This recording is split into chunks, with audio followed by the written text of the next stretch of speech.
Hey, it's David Pingree with Vital MX. We've got another Moto 101 video for you today. This time we're talking about some roller whoop sections. And out here at State Fairground MX, there's a set of whoops out of a turn, and you might think, just supercross racers have to deal with whoop-de-doos. Not necessarily true. You're gonna see these on a lot of outdoor tracks, motocross tracks, local places. They might be a little more rolly and mellow like this set was, but you're still gonna see them, and there's still a proper way to get through them.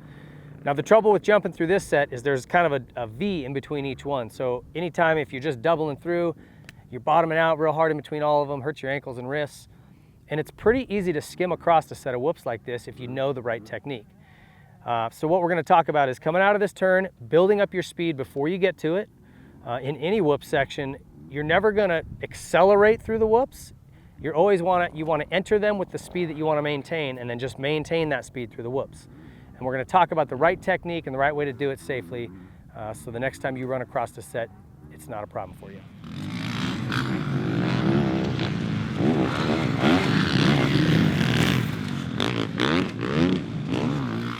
The first thing about these whoops is I know they can be a little bit intimidating if they're this big. If you can find a smaller set that is a little more comfortable for you, that's fine. The concept here is, and you'll see me come out of this turn, I'm grabbing third gear and trying to build up some speed before I get to them. Like I mentioned earlier, you're not gonna be able to accelerate. Your wheel's not on the ground enough to accelerate through the whoops. So whatever speed you enter them with, you wanna just try to maintain that all the way through them. Once you've got that speed built up, you wanna get up on the balls of your feet so you've got good control of the bike. And then you need to focus on hitting every single whoop with your front tire. You wanna hit it kind of at the top of the face.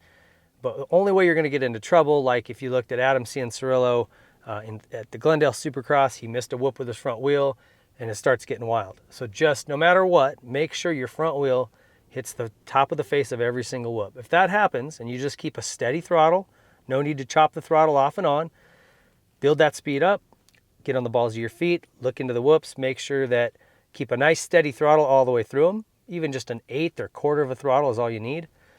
And make sure your front wheel hits the tops of every one. You want to stay in a nice neutral position on the bike. Head kind of up over the triple clamps, the old traditional attack position that we talk about. Butt back kind of flattened out a little bit. That gives you the most adjustability. If the bike were to go sideways or pop up or back, it gives you the most options and the most ability to move forward, back, side to side to correct it. That neutral position on the center of the bike with your butt back and your head forward, elbows up.